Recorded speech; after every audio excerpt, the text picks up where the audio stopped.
মির্চি নিবেদন, গল্প gold mine. গল্প গোল্ড মাইন। তাও যদি সন্দেহটা কোনো পুরুষকে নিয়ে হতো, কিন্তু শেষে কিনা একটা মেয়েকে নিয়ে আমাকেও সন্দেহ করলো। আরে এ তো কাঠ নয়, এ তো ধাতু, তামা। এটা এই জঙ্গলে তামার এমন নকল গাছ? প্রতারক হয়ে আমার কাছে প্রশ্ন করছো? সাহস তো কম নয় তোমার। আমি শেহজাদা কামার আল জামান, মহান খালিদান সুলতান শাহরিমানের একমাত্র বেটা। আমাদের দুজনকে ওরা আটকেও রেখেছে, জানি না তার সঙ্গে কি ব্যবহার করেছে এতক্ষণ।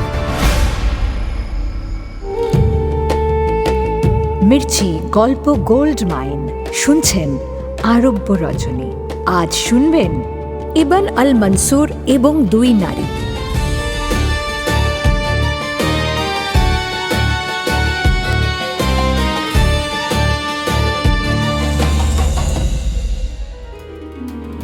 বেগম শাহরাজাদ শুরু করেছেন শেহজাদা কামার আল জামানের প্রেম কাহিনী। শেহজাদা বিয়ে করতে নারাজ। তাকে রাজি করাতে এক মোক্ষম চাল চালে তার সুলতান আব্বা শাহরিমান। চালে ভুল হয়, কিন্তু জিঞ্জুরের ফন্দিতে চীনের পশ্চিম প্রদেশের রাজকুমারী বদরের প্রেমে পড়ে যায় শেহজাদা কামার। তারপর দীর্ঘ বিচ্ছেদ। শেহজাদা রাজকুমারীর জন্য অপেক্ষা করতে থাকে, আর রাজকুমারীও শেহজাদার পথ চেয়ে বসে থাকে। মুশকিল আসান করে রাজকুমারীর বন্ধু মারজেবান। সে শেহজাদাকে রাজকুমারীর হদিশ দেয়। রাজকুমারীর সঙ্গে দেখা করার জন্য শেহজাদা পাড়ি জমায় সমুদ্রে, সঙ্গী মারজেবান। কিন্তু হায় রে নসিবের খেল, জাহাজ ডুবি হয় শেহজাদার।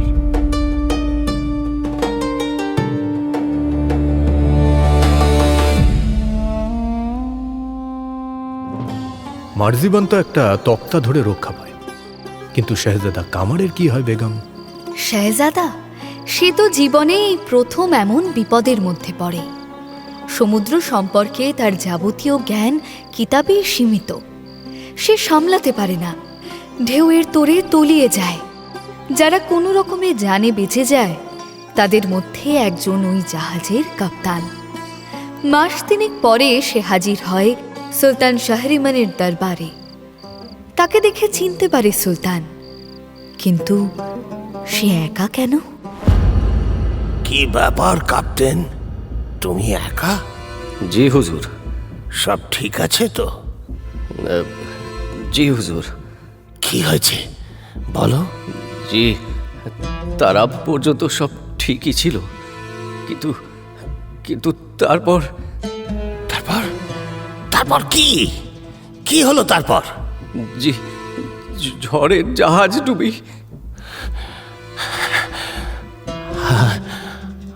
আমার বেটা? উত্তর দিতে পারে না কাপ্তান। মাথা নামিয়ে দাঁড়িয়ে থাকে শুধু। অস্থির হয়ে ওঠে সুলতান শাহরিমান। মাসনাদ থেকে নেমে ছুটে আসে কাপ্তানের সামনে। তার দুকাত ধরে ঝাঁকিয়ে কৈফিয়ত চায়। আমার বেটা কোথায়? কি হলো? চুপ করে আছো কেন? বলো, আমার বেটা কোথায়? সুলতানকে সামলাতে এগিয়ে আসে বৃদ্ধ উজির। হুজুর, হুজুর, আপনি শান্ত হন হুজুর, আপনি শান্ত হন, শান্ত হন হুজুর। আমার বেটা কোথায়? কোথায় আমার বেটা? কামাল!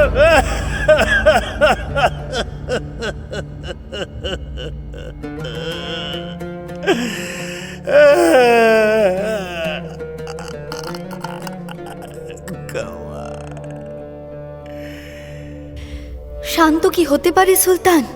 তার একমাত্র বেটা, তার চাঁদ। কান্নায় ভেঙে পড়ে সে মাঝ দরবারে। সারা সালতানিয়াত জুড়ে নেমে আসে শোকের ছায়া। শেহজাদা কিন্তু মরে না। প্রথমে পানির মধ্যে কিছুক্ষণ ছটফট করে, তারপর ডুবতে থাকে পানির অতলে। হাত পা অসাড় হয়ে আসে। অনেকটা নোনা পানি গিলে ফেলে সে। পানির তোড়ে দম বন্ধ হয়ে যায় তার। ডুবতে ডুবতে জ্ঞান হারিয়ে ফেলে শেহজাদা কামার। তখনই একদল শুশুক তাকে দেখে ফেলে। শুশুকের দল জ্ঞানহীন শেহজাদাকে পৌঁছে দেয় এক অজানা অচেনা দেশের তীরে। শেহজাদা যখন চোখ মেলে তখন দেখে এক বৃদ্ধ উৎসুক হয়ে চেয়ে আছে তার দিকে। শেহজাদা ধরফর করে উঠে বসে জানতে চায়,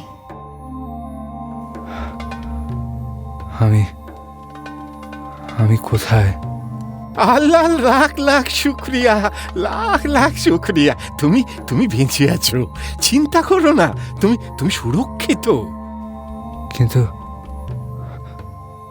আমি কোথায়? এটা কোন দেশ? চীন? চীন? সে নামে আবার দেশ আছে নাকি? তাহলে এটা কোন দেশ? সাবিনার অন্তর্গত এই জায়গা, যদিও মূল শহর এখান থেকে দূরে, বেশ দূরে। হ্যাঁ, কিতাবে পড়েছি সাবিনা, কিন্তু আমি এখানে এলাম কি করে? সমুদ্রের মাঝে আমাদের জাহাজটা তো ভেঙে গেল। তারপর আলাপ পরিচয়ের পালা শেষ হতে সময় লাগে। তার মাঝে বৃদ্ধ শেহজাদাকে বলে, আমি এই বাড়ির মালি। হ্যাঁ, সাবিনার এক জহুরির বাগান বাড়ি এটা। সাবিনার তাবড় লোকজনদের এমন বেশ কিছু বাগান বাড়ি আছে এই এলাকায়। এখানে তারা ছুটি কাটাতে আসে, বছরে একবার দুবার, বাকি সময়টা বাড়িগুলো খালি পড়ে থাকে। এখান থেকে চীনের পশ্চিম প্রদেশে যাওয়া যায় কিভাবে বলতে পারো? ওই নামে যে কোনো দেশ আছে তাই জানি না তো। আমি কি করে পথ বাতলাবো তোমায়? তবে একটা কাজ করতে পারি তোমার জন্য। কি? এখানে একটা ছোট মতো বন্দর আছে। হ্যাঁ, আর সেখান থেকে বনি দ্বীপে জাহাজ আনাগোনা করে।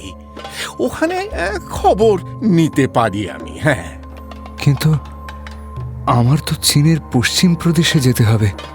বনি দ্বীপের বন্দর খুব বড়, ওখান থেকে সারা দুনিয়ায় জাহাজ আনাগোনা করে।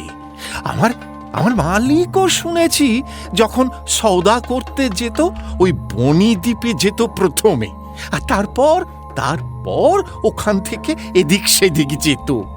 সুতরাং বনি দ্বীপেই যাওয়ার সিদ্ধান্ত নেয় শেহজাদা কামার।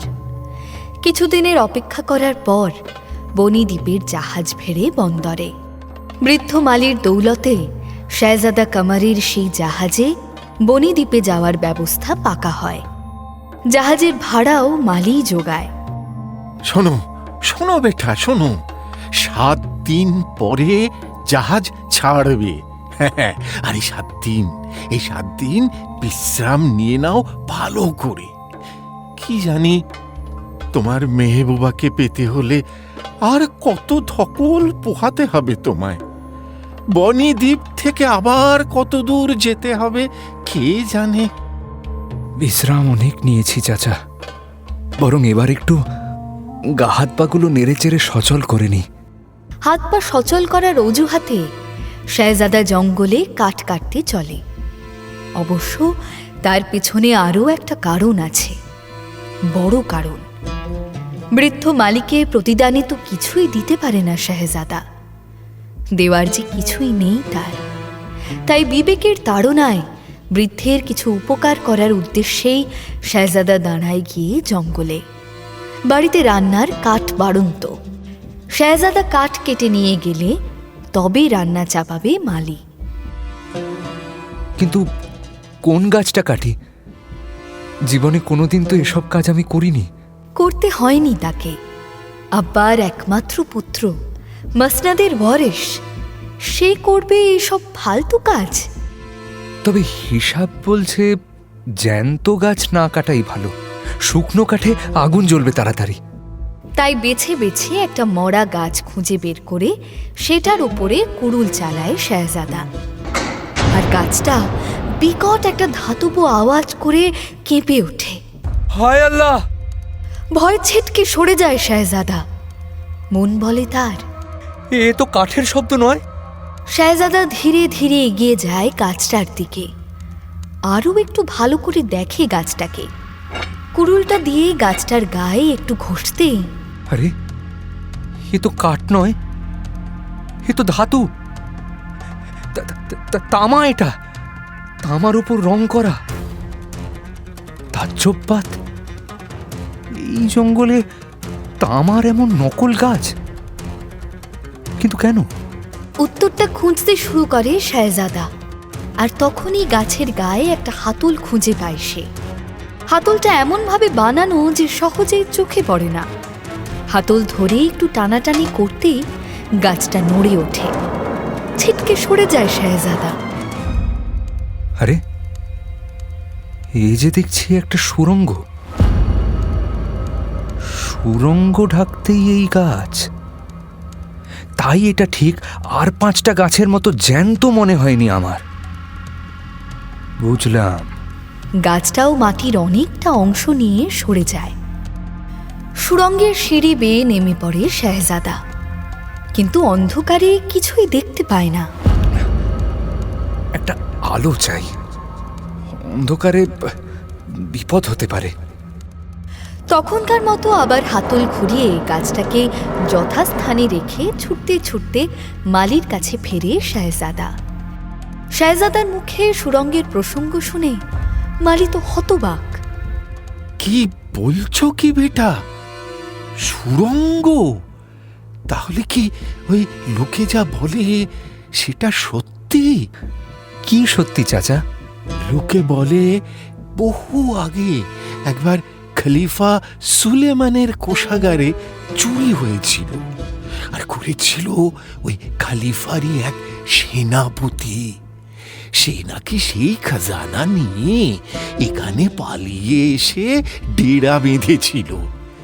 কিন্তু খলিফার হাত যে খুব বড়, পালাবে কোথায়?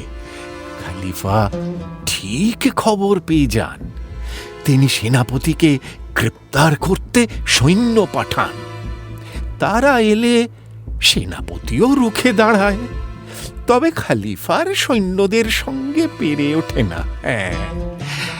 সেনাপতিও তার সাঙ্গপাঙ্গরা সকলেই মারা যায়।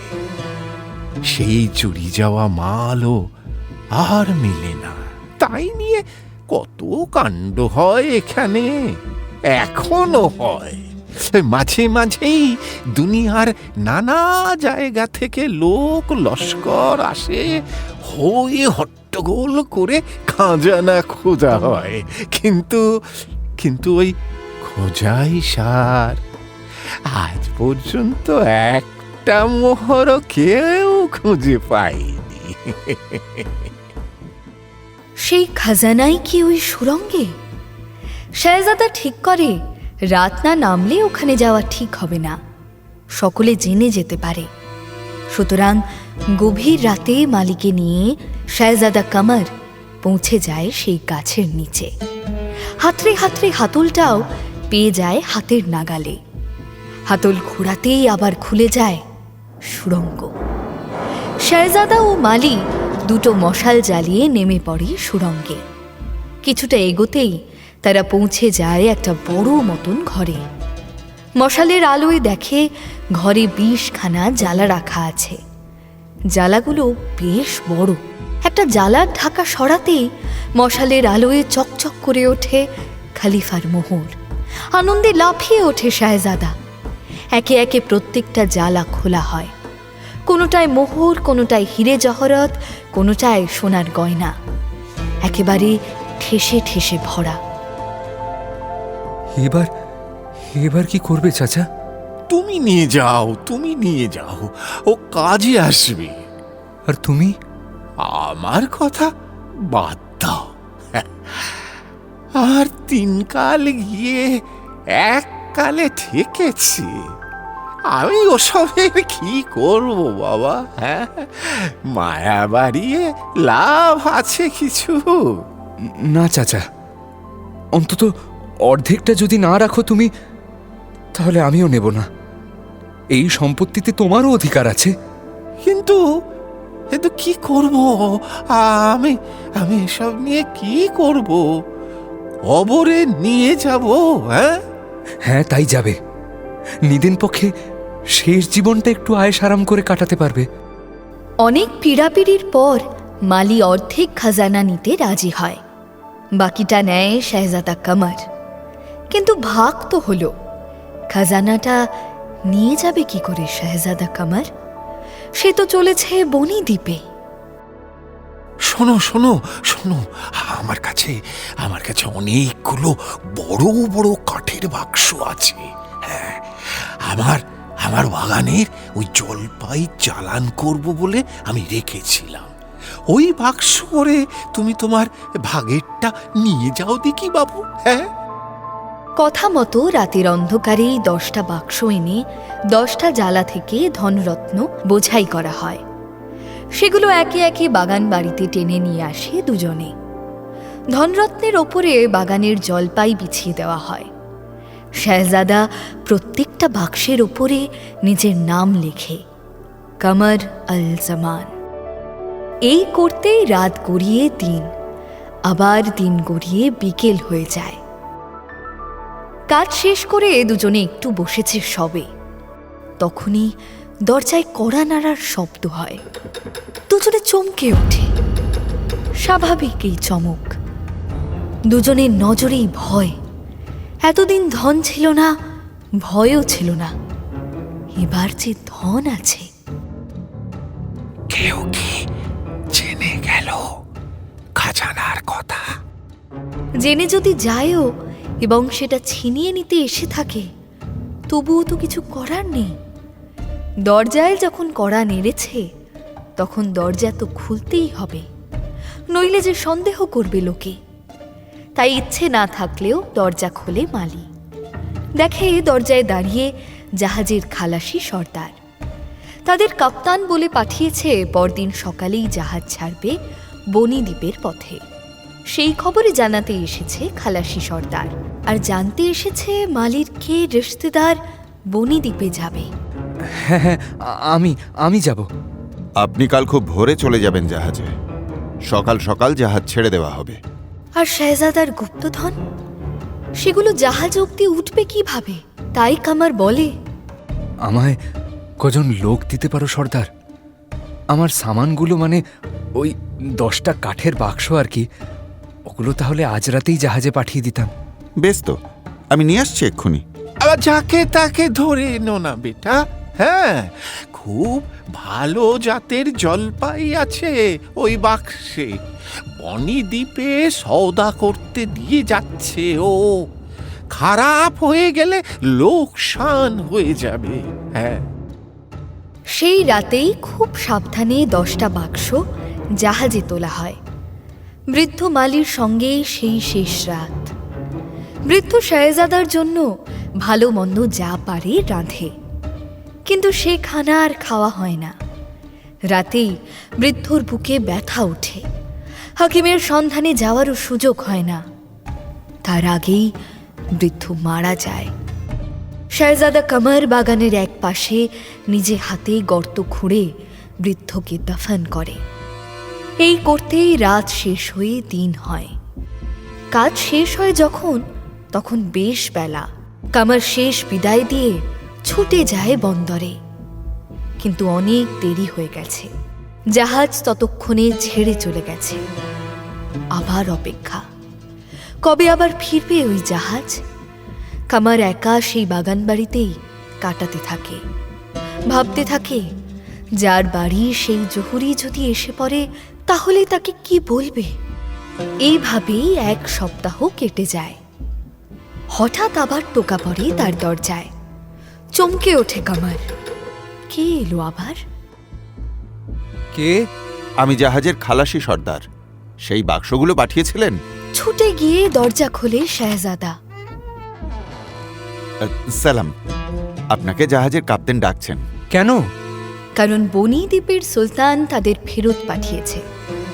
আসলে কামার সব গন্ডগোল পাকিয়েছে বাক্সের উপর নাম লিখে। দ্বীপে মাল খালাস করার সময় ওই বাক্সগুলো সিপাহীরা আটকে দিয়েছে। ওরা বলেছে ওই বাক্সের মালিককে নিয়ে যেতে। ওর মধ্যে নাকি অনেক সোনাদানা আছে। ওরা ভেবেছে আমরা বুঝি মালিকের সোনাদানা চুরি করছি। আমাদের দুজনকে ওরা আটকেও রেখেছে, জাহাজের মালিককে খবর দিয়েছে। জানি না তার সঙ্গে কি ব্যবহার করেছে এতক্ষণ। সর্বনাশ! বন্দরের সিপাহীরা সব জেনে গেছে। এবার কি করবে শাহজাদা? আপনাকে আপনাকে একবার যেতেই হবে। অগত্যা শাহজাদাকে যেতে হয় এবং বন্দরে নেমে আরও বিপদের মধ্যে পড়ে সে। তাকে নিয়ে যাওয়া হয় দরবারে। কমবয়সী সুলতান তাকে সভার মাঝে জিজ্ঞেস করে, কে তুমি? কি তোমার পরিচয়? আমি এক মুসাফির। ঝুট! কে তুমি? আমি খালিদান সুলতান শাহরিমানের একমাত্র বেটা শাহজাদা কামার। ঝুট! বিলকুল ঝুট! ঝুট! অবাক হয় শাহজাদা। সুলতান পরের প্রশ্নটা করে আরো অবাক করে দেয় তাকে। তাহলে আমি কে? সেটা শাহজাদা জানবে কি করে? কি উত্তর দেবে খুঁজে পায় না সে। সুলতান উত্তরের জন্য ক্ষণিক অপেক্ষা করে নিজেই বলে, সিপাহী, ফাটকে বন্দি করো ওকে। কিন্তু কেন? কি দোষ করেছি আমি? তুমি আমাকে জিজ্ঞেস করছো? প্রতারক হয়ে আমার কাছে প্রশ্ন করছো? সাহস তো কম নয় তোমার। আমি শেহজাদা কামার আল জামান, মহান খালিদান সুলতান শাহরিমানের একমাত্র বেটা। বনিদ্বীপের সুলতানের কোনো কথাই বুঝতে পারে না শাহজাদা। ওই সুলতান কি করে শাহজাদা কামার আল জামান হয়? মহান খালিদান সুলতান শাহরিমানের একমাত্র বেটা। ফাটকের মধ্যে অস্থির পাইচারি করে চলে সে। হিসাব নিকাশ সব তালগোল পাকিয়ে যায়। এ যে তার পরিচয় চুরি। তাহলে সে এখন কে? কি হচ্ছে এসব? কে এই প্রতারক? এ কেন আমার নাম ধরে বসে আছে? কি উদ্দেশ্য এর? গভীর রাতে ফটকের সামনে এসে দাঁড়ায় যুবক সুলতান, সঙ্গে এক যুবতী। সুলতান সরাসরি শাহজাদার দিকে তাকিয়ে যুবতীকে প্রশ্ন করে, দেখো তো বেগম, কে আসল শেহজাদা কামার আল জামান? আমি না ও? সুলতানের প্রশ্ন শুনে হেসে কুটিপাটি যুবতী। সে কোনো রকমে হাসি চেপে বলে, অনেক হয়েছে আপা, এবার ক্ষান্ত দাও। বেচারাকে সকাল থেকে দানা পানি পর্যন্ত দাওনি, উল্টে আটকে রেখেছো ফাটকে। আল্লাহ এবার পাপ দেবে তোমায়। হঠাৎ যুবক সুলতানের কণ্ঠস্বরে পরিবর্তন আসে। সম্পূর্ণ নারী কণ্ঠে সে উত্তর দেয়, কি করি বলতো ভাই? লোকটা যে আমাকে ভারী কষ্ট দিয়েছে, উসুল করতে হবে না সেসব? এবার দুজনেই হেসে ফেলে। শাহজাদা দুজনের কাণ্ড কারখানার কিছুই বুঝতে পারে না। আরও বুঝতে পারে না যে এই যুবক সুলতান আসলে ছেলে না মেয়ে। তখনই সব রহস্যের ওপর থেকে পর্দা তোলে যুবক সুলতান। গালের নকল দাড়ি ও সুলতানের ছদ্মবেশ খুলে ফেলে সে। তাকে দেখে লাফিয়ে ওঠে শাহজাদা কামার। আরে তুমি সেই বাদার? হ্যাঁ গো শেহজাদা, আমি সেই বদর, তোমার বদর। কিন্তু তুমি এখানে এলে কি করে? জাহাজডুবির পর মার্জিবান বহু কষ্টে ফিরে যায় চীনের পশ্চিম প্রদেশে।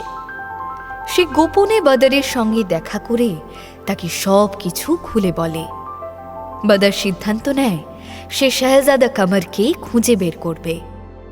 কিন্তু একজন মহিলা একা দুনিয়ার পথে পথে ঘুরবে, তাই সে শাহজাদা কামারের ছদ্মবেশ ধরে। ছদ্মবেশ ধরতে তাকে সাহায্য করে মার্জিবান। তারপর সে একদিন এসে নামে বনিদ্বীপে। ইচ্ছে ছিল এখানেই চারপাশটা ভালো করে খুঁজে দেখব। তোমার সেই জাহাজটা এই অঞ্চলেই তো ডুবেছিল, কিন্তু সব বাদ সাধলো এই মেয়েটা। বদর তার সঙ্গে আনা যুবতীকে দেখায়। কেন? ঝুটবাদ বলো না আপা, গুনাহ হবে। আসলে বনিদ্বীপের সুলতান যখন জানতে পারে যে শাহজাদা কামার তার দেশে এসেছে, তখন তাকে স্বাগত জানায়। শাহজাদাকে নিজের প্রাসাদে এনে তোলে। শাহজাদাকে দেখে বনিদ্বীপের সুলতান মুগ্ধ হয়ে যায়। সে তার একমাত্র কন্যা হায়াত আল নাফুসের সঙ্গে ছদ্মবেশী বদরের শাদির প্রস্তাব দেয়। সে কি, তুমি বলনি যে আমি তোমাকে ভালোবাসি? ভালোবাসা না ছাই, এই তো ছিরি ভালোবাসার। সামনে দেখেও চিনতে পারো না? এ মানে ওই অতটুকু সময় দেখেছিলাম, ঘুমিয়েছিলে তো। থাক থাক, অনেক হয়েছে, আর কৈফিয়ত দিতে হবে না। এবার নিজের দায় দায়িত্ব নিজে বুঝে নিয়ে আমাকে উদ্ধার করো দেখি। দায় দায়িত্ব? ঢের ঢের দায় দায়িত্ব। যেমন? এই দ্বীপের সুলতানের মেয়েকে আমি তোমার নামে শাদি করেছি, সুতরাং ও আসলে তোমার বিবি না, ওকে গ্রহণ করো। বেশ, করলাম। কি? ও আচ্ছা, করবেই তো, পুরুষ জাতটাই এমন। এই বাদার, না না, এমন করো না, ভুল হয়ে গেছে আমার, ঘাট হয়েছে, আমি আর এমন করব না। মানে আপনি আমায় নিজের বিবি বলে গ্রহণ করবেন না? না না, আমি তা বলিনি, করবই তো। বুঝলি বেহেন, ভাবগতিক কিন্তু ভালো ঠেকছে না।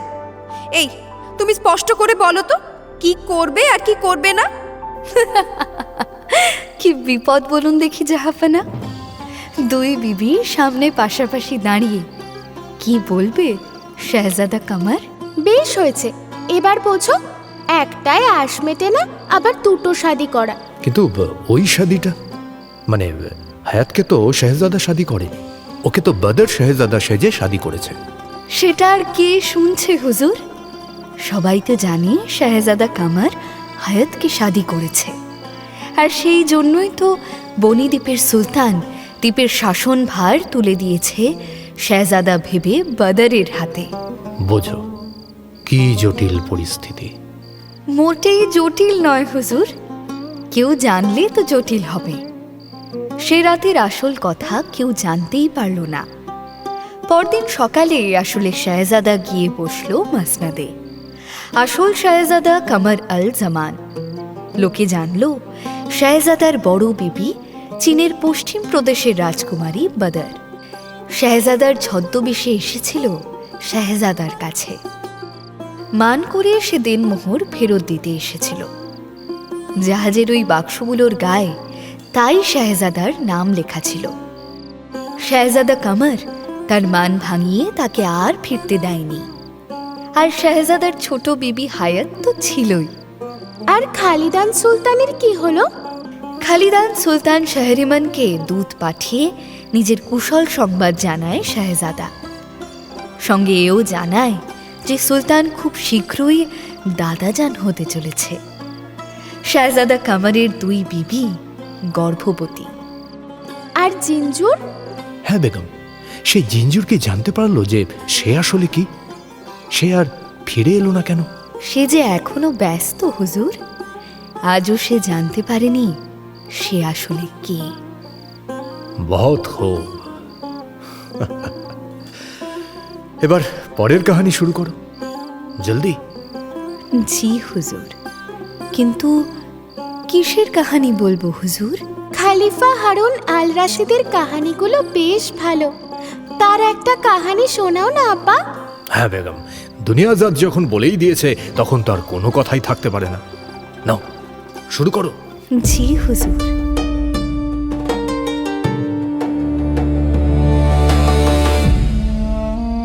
একদিন হয়েছে কি, খলিফার কিছুতেই ঘুম আসছে না। রাত গভীর হচ্ছে। খলিফা হারুন আল রশিদ একবার এপাশ একবার ওপাশ করছেন, চোখ বুজছেন আবার চোখ খুলছেন, তাকিয়ায় কখনো মাথা দিচ্ছেন তো টেনে নিয়ে কোলে চেপে ধরছেন, কিন্তু কিছুতেই ঘুম আসছে না। একসময় খলিফা বিরক্ত হয়ে মখমলের লেপটা ছুঁড়ে ফেলে দিয়ে উঠে বসেন। কি হলো হুজুর, কোনো তাকলিফ? খলিফার মাথার কাছেই খোলা তলোয়ার হাতে দাঁড়িয়েছিল দেহরক্ষী মসরুর। সে খলিফাকে ওভাবে উঠে বসতে দেখে জিজ্ঞেস করে। খলিফা বলেন, ঘুম আসছে না কিছুতেই, মাথা দিয়ে যেন আগুন বের হচ্ছে। কি করি বলতো মসরুর, একবার চারিদিকটা ঘুরে আসি নাকি, কি বলিস? বাইরে ভীষণ ঠান্ডা পড়েছে হুজুর, বাইরে যাবেন? সেটা কি ঠিক হবে? আপনার শরীর খারাপ হয় যদি? কথাটা মন্দ বলিসনি। ঘরের ভিতরেই এত ঠান্ডা যখন, তখন বাইরে তো হবেই। তাহলে থাক, আজ আর বেরোবো না। কিন্তু করবো কি তাহলে? হারামে খবর দেব হুজুর? আপনার রক্ষিতাদের তৈরি হতে বলি? না, ওসবে আজ আর মন নেই আমার। তাহলে বলুন, কোনো কবি বা গায়ককে ধরে আনি? না, গান কবিতা শোনার মেজাজ নেই এখন। হুজুর, খানা লাগাতে বলি বা শরবত? তোর খালি খাওয়া খাওয়া আর খাওয়া, সারাদিন শুধু ওই চিন্তা। আগে কি সুন্দর চেহারা ছিল তোর, দিন দিন গান্ডে পিণ্ডে খেয়ে খেয়ে ফুলে যাচ্ছিস খালি। তাহলে বরং হুজুর আপনি আবার মুন্ডুটাই কেটে নিন, দেখবেন ভালো লাগবে আপনার। আপনার দিল একেবারে খুশ হয়ে যাবে।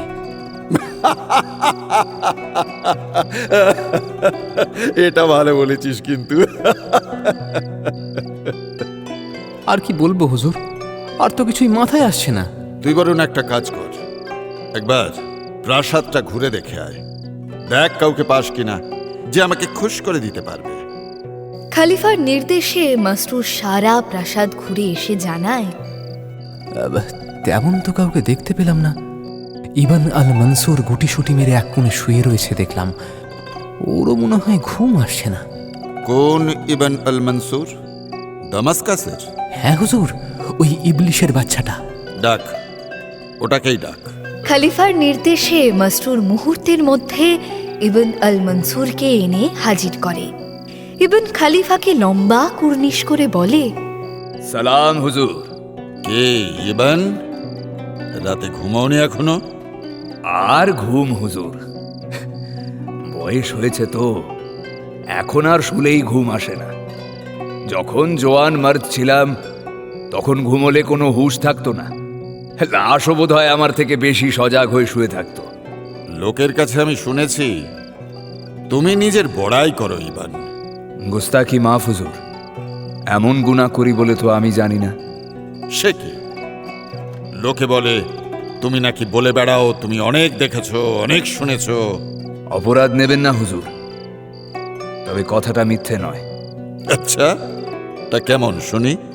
কি শুনবেন হুজুর? আমি যা শুনেছি তাই, নাকি যা দেখেছি তাই? যা দেখেছো তাই শোনাও আগে শুনি। জি হুজুর, তো এই কিছু বছর আগের একটা কথা বলি। বসরোতে গিয়েছি। আপনি তো জানেন হুজুর, বসরোর আমির মোহাম্মদ আল হাসমির আমাকে খুব ভালোবাসেন। প্রতি বছর আমি ওর ওখানে ঘুরতে যাই, কটা দিন থেকে আসি আর কি। তো সেবারও তেমনি গেছি। গিয়ে দেখি ও শিকারে বেরোচ্ছে, একেবারে তৈরি হয়ে এসে দাঁড়িয়েছে দোরগোড়ায়। আমাকে দেখে সে তো একেবারে লাফিয়ে উঠল।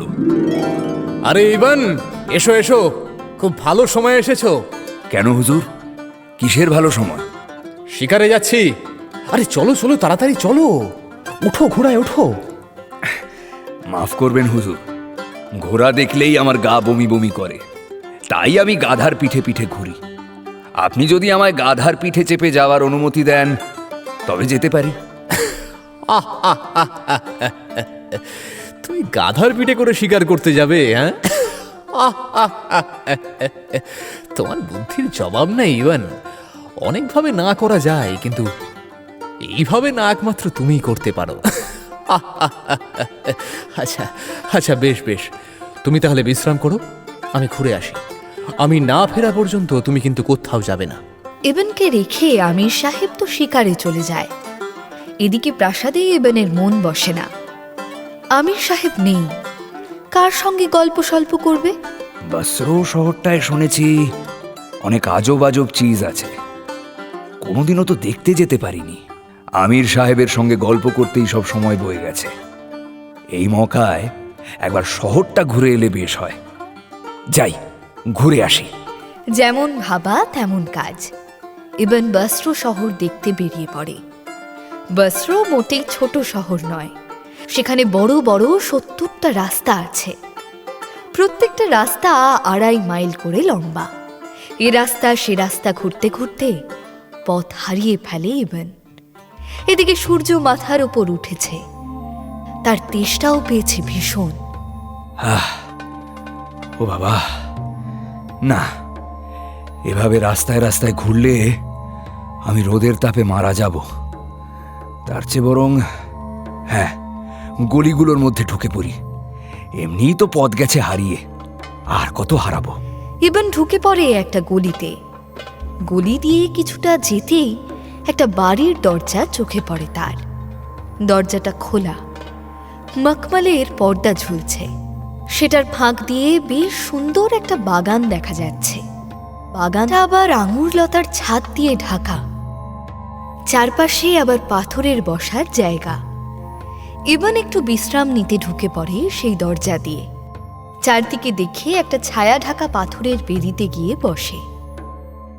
বসে একটু জিরিয়ে নিচ্ছিলাম, এমন সময় দেখি দুজন মহিলা ঘুরছে বাগানে। একজন মালকিন, আরেকজন হলো তার দাসী। বিশ্বাস করুন হুজুর, মালকিনের রূপ দেখে আমি আর নিজেকে সামলাতে পারি না। চিৎকার করে উঠি আল্লাহর নামে। আমার চিৎকারে দুজনের নজর পড়ে আমার উপর। এমন অসভ্যতা করার জন্য চটে যায় দুজনেই।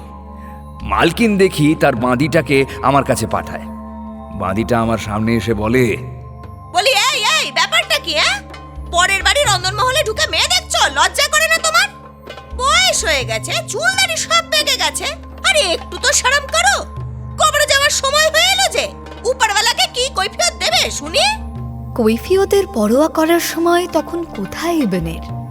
সে তো মালকিনের রূপ দেখে ফিদা, চোখই ঘোরাতে পারছে না। মালকিন যত নিজেকে আড়াল করে তত সে ঝুঁকে ঝুঁকে উঁকি মেরে দেখার চেষ্টা করে। এই দেখে মালকিনও রেগে যায়। গটগট করে এগিয়ে এসে ইবনকে বলে, ছি, কেমন ভদ্রলোক আপনি! লজ্জা করছে না এভাবে অন্যের বাড়ির অন্দরমহলে ঢুকে মহিলাদের দেখছেন? ইবন লম্বা কুর্নিশ করে বলে, গুস্তাখি মাফ করবেন, আসলে মেয়ে মহলে ঢুকে বাড়ির মহিলাদের দেখার কোনো ইচ্ছাই নেই আমার। তাহলে? তেষ্টায় আমার ছাতি ফেটে যাচ্ছে, মানে একেবারেই বলতে পারেন জানের দায়। আল্লাহর কসম খেয়ে বলছি, একটু পানি পাওয়া যাবে? আল্লাহর নাম করে বলায় বোধ হয় একটু নরম হয় মালকিন। মুহূর্তের জন্য অপ্রস্তুত হয়ে আবার সামলে নেয় নিজেকে। বাঁদিকে বলে, এই যা তো, ওর জন্য শরবত নিয়ে আয়। মালকিনের হুকুম পেয়ে নিমেষের মধ্যে সোনার পাত্রে শরবত এনে হাজির করে বাঁদি। ইবন মনে মনে বিরক্ত হয়। এত তাড়ার কি আছে, একটু কি সময় নিয়ে দেখতেও দেবে না? কিন্তু উপরে তো আর বিরক্তি দেখানো যায় না। সে অনেক শুক্রিয়া টুকরিয়া জানিয়ে শরবতটা নিয়ে একটা ছোট্ট চুমুক দেয়। আহা, এত লাজবাব শরবত আমি জিন্দেগিতে খাইনি। ইবনের প্রশংসায় মালকিনের হাবভাবে কোনো তাপ উত্তাপ দেখা যায় না। ইবন দিব্যি ধীরে ধীরে সময় নিয়ে শরবতটা খেয়ে পাত্রটা ফেরত দেয় বাঁদির হাতে।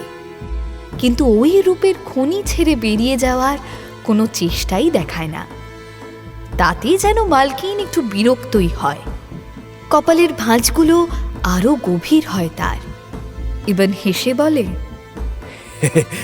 বলছিলাম যে এক টুকরো ভিজা কাপড় বা মখমল, মানে একটু ঘাড়ে গর্দানে বুলিয়ে নিতাম আর কি। এবারও মালকিনের ইশারায় বাদি নিমেষে এনে হাজির করে এক টুকরো ভেজা মখমল। ইবন সেটা নিয়ে ভালো করে মুখ, ঘাড়, গলা মুছে সেটা ফেরত দেয় বাঁদির হাতে। তারপরেও ঠায় দাঁড়িয়ে থাকে সে, ভাবতে থাকে আর কি ফিকির তোলা যায়। মালকিন যেন বুঝতে পারে ইবনের মতলবখানা। সে বেশ ঝাঁঝালো কণ্ঠে বলে, আর কিছু চাই নাকি আপনার? ঢের হয়েছে, এবার আমি যাব। তবে আমি ভাবছিলাম এর কথা। কার? এই বাড়ির মালিকের কথা। কত ভালো দোস্ত ছিলাম আমরা এককালে।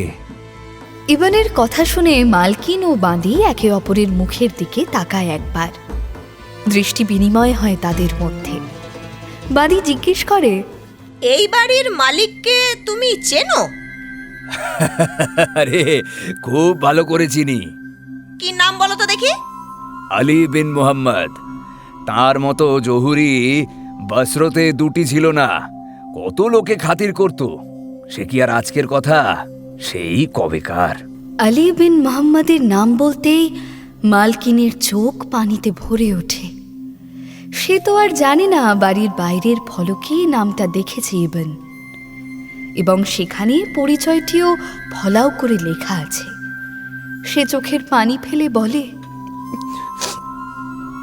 আপনি বোধহয় জানেন না তিনি গত হয়েছেন। সে কি? মালকিন অবশ্য তার এই চমকের অন্য মানে করে। সে ভাবে মৃত্যু সংবাদে বুঝি কাতর হয়ে এমন চমক। সে ইবনকে জানায়, আমি আমি তার মেয়ে বুদুর। আল্লাহর কাছে দোয়া করি তিনি ওকে শান্তি দিন। কেঁদো না বেটি। আমি যতদূর জানি তার বোধহয় আর কোনো সন্তান নেই, না? জি বিলকুল। তাহলে তো তোমার অনেক দায়িত্ব এখন। কি, তার এই গোটা সম্পত্তির ওয়ারিশান এখন তুমি? ইবনের কথা শুনে অঝরে কেঁদে ফেলে বুদুর। ইবন বোঝে ঢিলটা শুধু নিখুঁত নিশানায় লাগেইনি, ব্যথাটাও দারুণ তুলেছে। ইবন একটু সময় দেয় কাঁদার, তারপর বলে, আমি জানি না ঠিক, তবে আমার মনে হচ্ছে তুমি এত সম্পত্তি পেয়েও খুব একটা খুশি নও। আপনাকে আমি চিনি না, আমার ব্যক্তিগত কথা বলি কি করে? ঘোরেল ইবন বুঝতে পারে ব্যক্তিগত কথা বলার ভূমিকা এটা। একটু ধৈর্য ধরলে সব বলবে এই বুদুর, এবং সেটা চায়ও ইবন। না, সমস্যার সমাধানের কোনো সদিচ্ছা তার নেই, শুধু সমস্যার পথ ধরে ঘনিষ্ঠ হতে চায় সে। সুতরাং সে বলে, আমাকে তুমি পর ভেবো না। তুমি আমাকে তোমার সমস্যার কথা বলতেই পারো, আর তাতে তোমারই লাভ। আমি তোমার সমস্যার সমাধান করে দেব। তুমি তোমার আব্বার কাছে শুনে থাকবে আমার নাম। আমি ইবান আল মনসুর, দামাসকাসে আমার বাড়ি। সকলের মালিক খলিফা হারুন আল রশিদ আমাকে স্নেহ করেন এবং বন্ধুর মর্যাদা দিয়ে তিনি আমাকে কিনে নিয়েছেন। কি সর্বনাশ, তুমি আমাকেও ছাড়লে না। জি হুজুর, এই বান্দাকে আপনি মাফ করবেন। আসলে ওই কচি মেয়েটার দুঃখে আমি এতটাই কাতর হয়ে পড়েছিলাম। আপনি তো জানেন হুজুর, মহিলাদের আমি বড্ড স্নেহ করি। তাদের দুঃখে আমার প্রাণ কাঁদে। আহা, বুঝেছি বুঝেছি। তারপর কি হলো বলো? আর কি হবে হুজুর, আমাকে লোকে বিশ্বাস না করতে পারে, আপনাকে তো করে। আপনার নামের একটা জাদু আছে বলতে হবে, আর তখন সেই জাদুটাই কিন্তু কাজ করে গেল। বুদুর ইবনকে ভিতরে নিয়ে বসায়, বাঁদিকে দিয়ে খানা পিনার ব্যবস্থা করায় তুরন্ত। খানা খেতে খেতে ইবন বলে, তবে শোনাও শোনাও তোমার দুঃখের কারণ। জি, তবে একটা শর্ত আছে। কি শর্ত? এসব কথা আপনি পাঁচ কান করবেন না, কথা দিন। আল্লাহর কসম, আমি তোমার কোনো কথা পাঁচ কান করব না। বলো শুনি। জি, আমার একটি ভালোবাসা ছিল। আচ্ছা, ছিল মানে এখন নেই? প্রশ্নের উত্তরে মাথা নেড়ে না বোঝায় মালকিন। তুমি স্পষ্ট করে বলো না। আমির জুবের বিন উমাইরকে আমি ভালোবাসতাম। তার মতন রূপবান যুবক এইখানে কেন? আমার তো মনে হয় সারা ইরাকে দ্বিতীয়টি নেই। সেটাই তো স্বাভাবিক, নইলে তোমার ভালোবাসা পাবে কি করে? তোমার মতো রূপসীর ভালোবাসা তো এলেবেলে কেউ পেতে পারে না। কিন্তু সেই ভালোবাসাকে শুধুমাত্র একটা সন্দেহের বশে ছিন্ন করে দিয়ে সে চলে গেল। আমার সঙ্গে বিশ্বাসঘাতকতা করলো সে। কি বলো কি? তোমার মতন এমন মেয়েকে কেউ সন্দেহ করতে পারে? তোমার মুখ বলে দেয় তোমার মনে কোনো পাপ নেই। সন্দেহ করলেও তোমার ওই চোখের দিকে তাকালে সব সন্দেহ দূর হয়ে যায়। তাও যদি সন্দেহটা কোনো পুরুষকে নিয়ে হতো, কিন্তু শেষে কিনা একটা মেয়েকে নিয়ে আমাকেও সন্দেহ করলো। মেয়েকে নিয়ে? তা কে সেই মেয়ে? এই যে দেখছেন আমার বাদী, একে। ছি ছি ছি ছি ছি ছি ছি ছি ছি। আমার তো ভাবতেও ঘেন্না করছে। এমন সন্দেহ করতে পারে কোনো পুরুষ? দুটো মেয়ের মধ্যে আবার প্রেম কিসের? এ তো সন্দেহ হওয়ার কোনো কারণই দেখি না। এমন ভাবাটাও কিন্তু গুনাহ। একদিন আমাকে স্নান করিয়ে দিচ্ছিল ও, গা ঘষে দেওয়ার সময় শুধু বলেছিল, যদি তুমি পুরুষ হতে তো বুঝিয়ে দিতাম ভালোবাসা কাকে বলে। তখনই হঠাৎ সেখানে চলে আসে আমির সাহেব। আমাদের কথা শুনে ফেলে সে, তাতেই সন্দেহ হয়। তারপর আর ফিরে আসেনি কোনোদিন, কোনো খবরও দেয়নি। মালকিনের কথা শুনে ইবন হুট করে প্রতিজ্ঞা করে বসে। আমি তোমাকে কথা দিলাম, আমি তোমাদের এই ভাঙা সম্পর্ক জোড়া করব। আমি তাকে ফিরিয়ে আনবই। না না ইবন সাহেব, তাতে আপনাকেও অপমান করতে পারে। ও ভুল বুঝতে পারে আপনাকে। আপনি বরং আমার একটা উপকার করুন। কি উপকার? আমি একটা চিঠি লিখে দিচ্ছি, সেটা ওকে পৌঁছে দেবেন। আর দেখবেন ও যেন চিঠিটা পড়ে। আমি তোমায় কথা দিচ্ছি, শুধু পড়বেই না, আমি ওকে দিয়ে উত্তর লিখিয়ে আনব। আমির জুবাইর বিন উমাইরকে ঠিক চিনত না ইবন। খোঁজ নিয়ে জানতে পারে তার আব্বার সঙ্গে ইবনের ভালো সম্পর্ক। সেই সম্পর্কের সূত্র ধরেই সে হাজির হয় জুবাইর বাড়িতে। আসলে কি বলুন তো হুজুর, প্রথমে নিছক মেয়েটার রূপের টানে গিয়েছিলাম, কিন্তু পরে বিশ্বাস করুন হুজুর, মেয়েটার জন্য কিছু করতে বেশ ভালো লাগছিল। কেন? তার সঙ্গে আবার দেখা করতে পারবে তাই? নাকি তার সঙ্গে আবার প্রেম ট্রেম? না না, তা নয় হুজুর, তা নয়।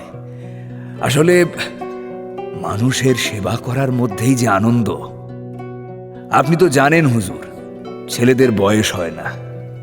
আর মেয়েটার অমন রূপ, অন্তত রূপটা যতদিন আছে ততদিন তো কারোর সাহারা দরকার ওর। বুঝেছি কিসের এত আনন্দ তোমার। তো তারপর কি হলো? আমির জুবাইর বিন উমাইরের বাড়ি পৌঁছে ইবন জানতে পারে জুবাইর শিকারে গেছে। সুতরাং চিঠি আর দেওয়া যায় না সেদিন। পরের দিন আবার হাজির হতে জুবাইর সঙ্গে দেখা হয়ে যায়। ইবনের পরিচয় পেয়ে জুবাইর প্রায় দিশাহারা হয়ে যায়। ইবনের জন্য শরবত, শরাব, মিঠাই, খানা সাজিয়ে একেবারে এলাহি কাণ্ড করে ফেলে। কিন্তু ইবন ছুঁয়েও দেখে না ওসব। আসলে হুজুর, একে তো একটা রীতি আছে যে অতিথিকে যতক্ষণ না অনুরোধ করা হয় ততক্ষণ ওসব খানা পিনায় হাত দিতে নেই। তাছাড়াও আমার একটা ফন্দি ছিল। কি ফন্দি? জুবাইর ইবনকে খানা খাওয়ার জন্য অনুরোধ করতেই ইবন বলে, আমার একটা শর্ত আছে, আমি যা চাইবো তা মঞ্জুর করতে হবে তোমায়, তবেই আমি তোমার আতিথেয়তা গ্রহণ করতে পারি। আরে আপনি তো আমার অতিথি, আমার আব্বার দোস্ত, স্বয়ং খলিফার পেয়ারের আদমি। আপনার যে কোনো শর্তে আমি রাজি। আপনি আপনি মেহরবানি করে খানা গ্রহণ করুন। সে কি ইবন, এখানেও আমার নাম ব্যবহার করলে? এতে অবাক হবার কি আছে হুজুর? আপনি দরকারে অদরকারে আপনার তলোয়ারটা ব্যবহার করেন না বুঝি? আপনার নামটা যে আপনার তলোয়ারের চেয়েও বেশি ধারালো। ওই অস্ত্র ব্যবহার না করলে যে অস্ত্রের অপমান করা হবে, ভেবে দেখুন হুজুর। আপনার নাম বলে কথা, অপমান করতে পারে কখনো? বুঝেছি। তারপর কি হলো বলো? তারপর আর কি, আমিও সুযোগ বুঝে ওর হাতে চিঠিটা ধরিয়ে দিলাম। বললাম, আগে ওটা পড়ো, পড়ে উত্তর দাও, তারপরে আমি তোমার খানা গ্রহণ করব। জুবাইর তো আর জানতো না যে কিসের চিঠি বা কার চিঠি। সে ভাবে হে আর এমন কি। খুব সহজভাবে সে চিঠিটা হাতে নেয় এবং চিঠিটা খুলতেই চোয়াল শক্ত হয়ে যায় তার। একবার ইবন সাহেবের দিকে চেয়ে চিঠিটা পড়ে সে। তারপর রাগে চিঠিটাকে টুকরো টুকরো করে ছিঁড়ে ফেলে দেয়। হুজুর, আপনার সম্মানে আমি ওই চিঠি পড়েছি। আপনি মেহরবানি করে আমাকে আর কিছু করতে বলবেন না। তাহলে ইবনের চলে কি করে? তার তো চিঠির উত্তর চাই, নইলে যে বুদরের কাছে মান ইজ্জত থাকবে না। সুতরাং সে জুবাইরকে বোঝানোর চেষ্টা করে, কিন্তু বকাই সার, কোনো লাভ হয় না। জুবাইর কিছুতেই চিঠির উত্তর দিতে রাজি হয় না। সেটা বুঝতে পেরে আর কথা বাড়ায় না ইবন। নিঃশব্দে উঠে দরজার দিকে পা বাড়ায়। জুবাইর তার পথ আটকে দাঁড়িয়ে বলে, হুজুর, আপনি আমায় যা করতে বলবেন আমি তাই করব, কিন্তু মেহেরবানি করে ওই মেয়ের সম্পর্কে কিছু করতে বলবেন না। আপনি ভাববেন না যে আপনি প্রথম এলেন তার চিঠি নিয়ে। আপনার আগে অনেকে আমাকে তার কাছে পাঠিয়েছে। হ্যাঁ, হয়তো তুমি ঠিকই বলছো জুবের, কিন্তু আমি তাকে কথা দিয়েছি যে তোমার উত্তর আমি তার হাতে তুলে দেব। কি? না, এ অসম্ভব। তাহলে যে আজ আর তোমার আতিথেয়তা গ্রহণ করতে পারলাম না জুবের, পরে একদিন এসে তোমার আতিথেয়তা গ্রহণ করব, আমি কথা দিচ্ছি। সেদিন এমন কোনো শর্ত আর আমি তোমায় দেব না। এরপরে আর অপেক্ষা করার প্রয়োজন মনে করে না ইবেন। বদুরের বাড়ির কাছে আসতেই দেখে সে দাঁড়িয়ে আছে দরজায়। ইবেনকে দেখে সে বিশেষ উত্তেজিত হয় না, একটু যেন অবাক লাগে ইবেনের। কিন্তু অবাক হওয়ার তখনও অনেক বাকি। ইবেন কিছু বলার আগেই সেই বলে দেয় কি কি ঘটেছে জুবাইরের বাড়িতে। আমি তো তখন শুনে একেবারে ওই মেয়ে কি আমার পিছনে গুপ্তচর লাগিয়েছিল? গুপ্তচর লাগানোর কি আছে? একজন প্রেমিকের স্বভাব প্রেমিকা জানবে না তো কে জানবে? আর এও আমি বলে দিচ্ছি, একদিন না একদিন আমার প্রেমের কাছে ওর জেদ পরাজিত হবেই। সেদিনও আমার জন্য কাঁদবে, কিন্তু আমার ভালোবাসা আর ফিরে পাবে না। সেই বছরের মতো বস্র ঘুরে ফিরে আসে ইবন বাগদাদে। পরের বছর আবার বস্রতে যায় সে ঘুরতে। তখন আমার খেয়াল হয় হুজুর, একবার বুদুরের খবরটা নিয়ে আসি গিয়ে। যাই হোক, পরিচয় হয়েছে যখন, এত সহজে পরিচয়টা নষ্ট করা উচিত নয়। কিন্তু হায় আল্লাহ, গিয়ে তো আমার মাথায় হাত। বাড়ির সদর দরজা বন্ধ। জাফরি দিয়ে উঁকি মেরে দেখে ভিতরের বাগান শুকিয়ে গেছে, বহুদিনের অযত্নের ফল। বাগানে আরও একটা কবর উঠেছে। তাহলে কি মেয়েটা মারা গেল? আল্লাহর ইচ্ছার ওপর তো আর মানুষের মন মর্জি চলে না। যা হয়েছে আল্লাহর ইচ্ছাতেই হয়েছে। একটা দীর্ঘশ্বাস ফেললাম শুধু। খেয়াল হলো একবার আমির জুবেরের বাড়িটা ঘুরে যাই, দেখি সে কেমন আছে। নিশ্চয়ই নতুন কোনো সঙ্গিনীকে নিয়ে তোফা দিন কাটাচ্ছে। কিন্তু না, সেই বাড়ির দশা আরও খারাপ। চারদিক ভেঙে পড়েছে, কিছুই আর প্রায় অবশিষ্ট নেই সেই বাড়ির। তার মানে ছেলেটাও মারা গেল। হায় আল্লাহ, ছেলেটার আত্মার শান্তি দিও তুমি। কাকে খুঁজছেন? হঠাৎ পেছন থেকে কেউ একটা প্রশ্ন করে তাকে। ঘুরে দেখে এক নফর দাঁড়িয়ে আছে পিছনে। ইবন মাথা নেড়ে বলে, খুঁজছি না বেটা, খুঁজে আর কি হবে? যাকে খুঁজতে এসেছিলাম এই বাড়ির হাল বলে দিচ্ছে সে আর নেই। কার কথা বলছেন? কার আর? আমির জুবের বিন উমেরের। আল্লাহ তার আত্মার শান্তি দিন। আরে কি সব উল্টো পাল্টা কথা বলছেন? আমির সাহেবের আত্মার শান্তি মানে? আরে তিনি কি মরে গেছেন নাকি?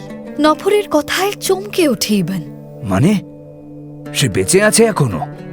আলবাত, তবে খুবই অসুস্থ। আমি তখন তাকে দেখে শিউরে উঠি। এ কাকে দেখছি? মাত্র 1 বছর আগেই এই দেহে পেশির খেলা দেখেছি, আর ঠিক 1 বছর পরে হাড়ের ওপর চামড়াটা শুধু লেগে আছে যেন।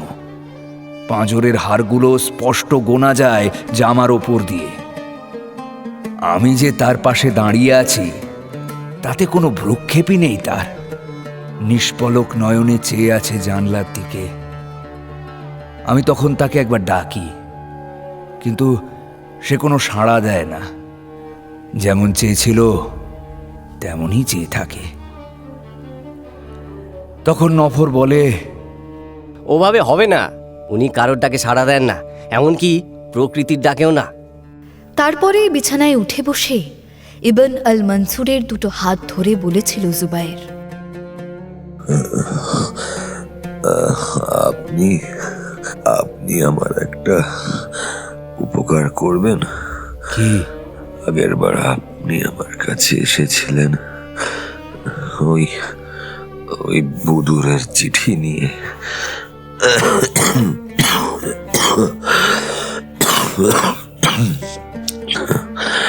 এবার এবার আমার চিঠিটা ওর কাছে নিয়ে যাবেন। তার মানে বুদুর বেঁচে আছে? চিঠিটা নিজের হাতেই লিখে দিয়েছিল আমির জুবায়ের বিন উমাইর। সেটা যখন বুদুরের হাতে দেয় ইবন, বুদুর তার চোখের পানি সামলাতে পারে না। আর তারপর যা হবার ছিল তাই হয়। বুদুর ছুটে যায় আমির জুবের বিন উমেরের কাছে, আর তারপর তাদের শাদী। কি বলবো হুজুর, সে শাদীতে যা এলাহি ব্যবস্থা হয়েছিল। হুজুর হুজুর কাহানি বলতে এত ব্যস্ত হয়ে পড়েছিল ইবন আল মনসুর যে খেয়ালই করেনি খলিফা কখন ঘুমিয়ে পড়েছেন। এমন কাহানি শুনলে তো ঘুমই পাবে, তবে আমাকে ঘুম পাড়ালে কিন্তু তোমার চলবে না বেগম। এবার এমন একটা কাহানি শোনাও যে কাহানি জাগিয়ে রাখে আমাকে। কি বলো দুনিয়াজাদ? আমি তো ঘুমাবার জন্যই কাহানি শুনতাম, আপনার এখানে এসে আমার ঘুম তো একেবারে উড়েই গেছে। তার মানে আমার সঙ্গে মিশে তোমার অধঃপতন হয়েছে বলছো? না না, তা বলিনি। আপা, তুমি নতুন কাহানি ধরো।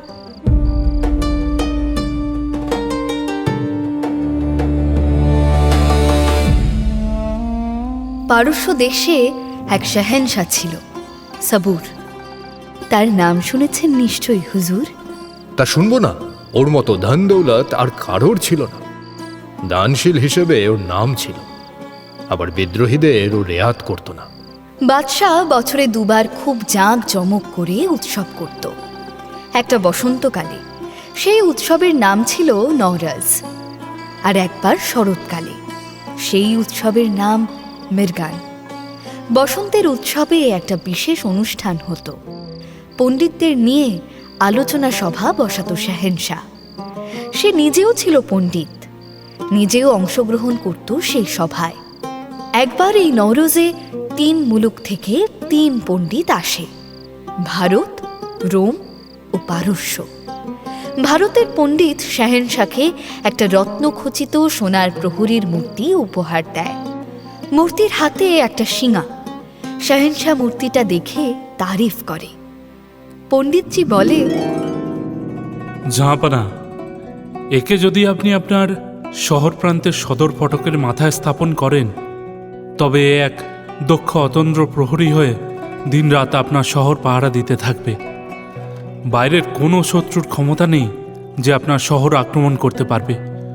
দূর প্রান্তের শত্রুর আবির্ভাবের সঙ্গে সঙ্গে এর হাতের এই শিঙায় সে মুখ লাগাবে, আর তৎক্ষণাৎ গভীর আর্তনাদ করে সমস্ত শহরবাসী, সৈন্য সামন্ত সকলকে হুঁশিয়ার করে দেবে।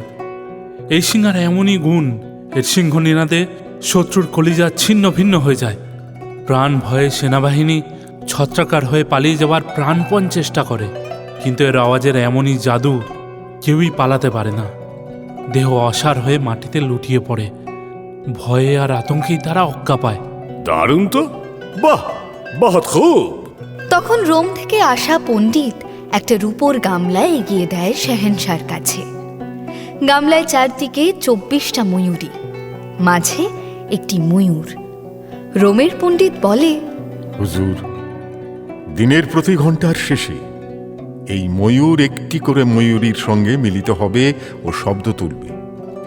তার থেকে আপনি দিনের সময় মালুম পাবেন, এবং প্রতি চন্দ্রমাসের শেষে এর মুখ থেকে বেরিয়ে আসবে একটি করে প্রতিপদের চাঁদ।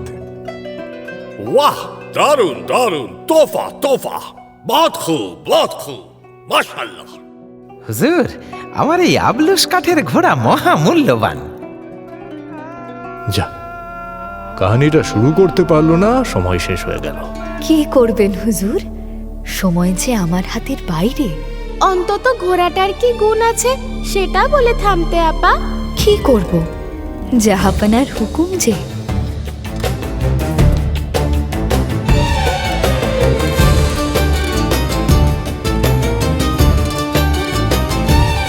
তাই বলে এমন বেমক্কা জায়গায় শেষ করতে হবে? ঘোড়াটা দেখতে সাধারণ হলেও আদতে সাধারণ নয়। কি মনে হচ্ছে? দেখা যাক পরের পর্বে কি হয়।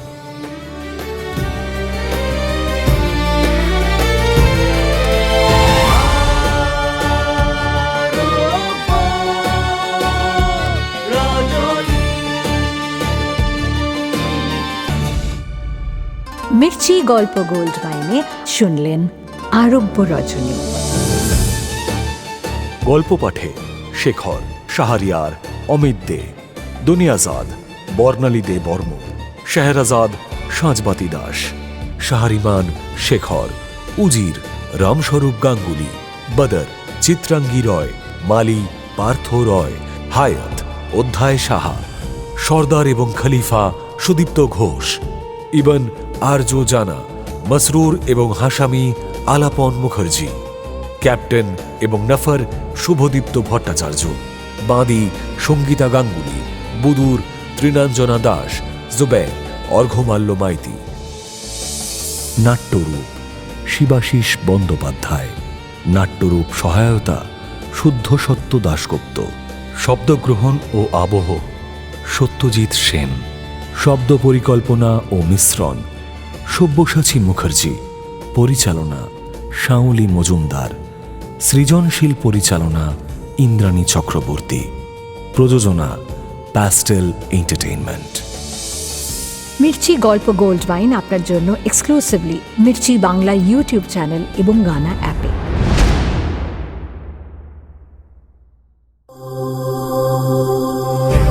মির্চি নিবেদন গল্প গোল্ড মাইন।